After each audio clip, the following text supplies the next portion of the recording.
Hey, are you looking to hire somebody and you've already posted the job ad and you've gotten tons and tons of resumes to come in, but you're a little bit concerned about how on earth am I going to get through all of these resumes because it takes so much time? Well, let's talk about that for a minute. My name is Janae Daniels. I'm the founder and CEO of DIY Hiring, and I happen to look at hundreds and hundreds and hundreds of resumes a day and have for many, many years. So I've learned to go through resumes pretty stinking quickly. Now, one of the things that I like to do to eliminate having to go through quite so many resumes is in the job ad, put some specific instructions on what to do to apply for the position. For example, you might say, hey, to apply for this position, after you've done the job description and everything, to apply for this job, submit your resume and please attach a cover letter and complete this short personality survey or skills test or whatever. And what you can do then is, as you look at those resumes that are coming in,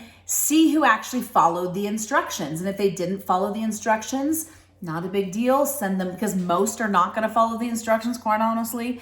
But you're going to send them a quick templated email that says, hey, thanks for part of the application. To complete the application, please finish these steps. And then you watch who actually completes it. I guarantee only 10% of people are going to finish filling out the steps. Now, let's say then at that point, you've got the resumes, you've sorted out those people who didn't do what you asked to do, and you still have a lot of resumes to go through.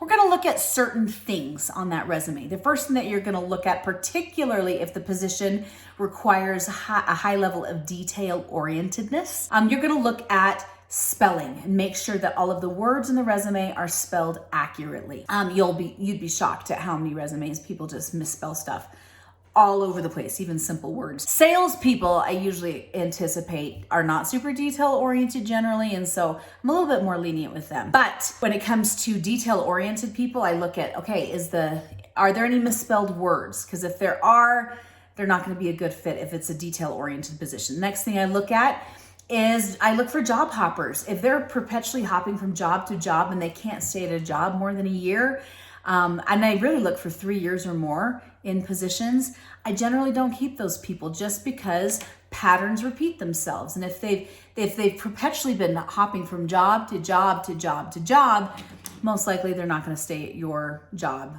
for very long either.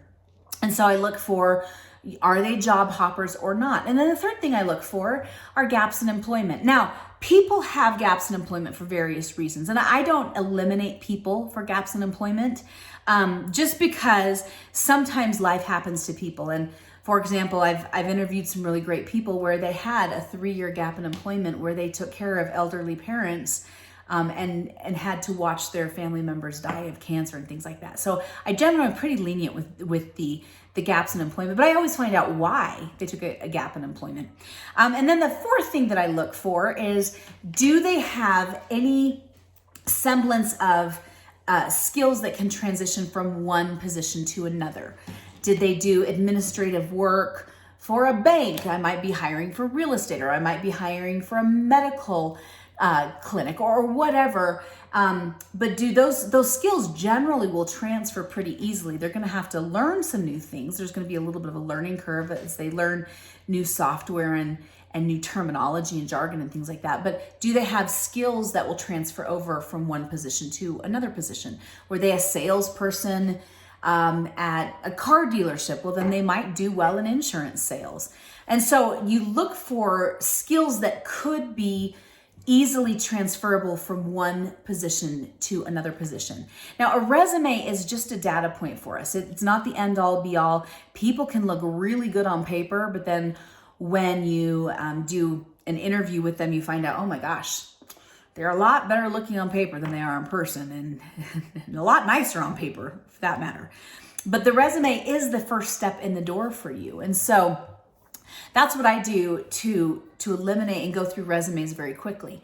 The next thing that you can do is send them an online interview if you do like their resume. Now, here's the rule of thumb, is only 10% of people are going to respond to you. So if 100 people apply to work for you, let's say, and you respond to all 100 people, And only 10% of those people, only 10 of those people are going to respond back to you. So don't get discouraged if you respond to all of these people and you only hear back from 10%. That's pretty normal. So that's the running statistic, is only 10% are going to respond back to you. Why is that? Well, for a few reasons. Number one, they could be just trying to collect an unemployment check, unfortunately.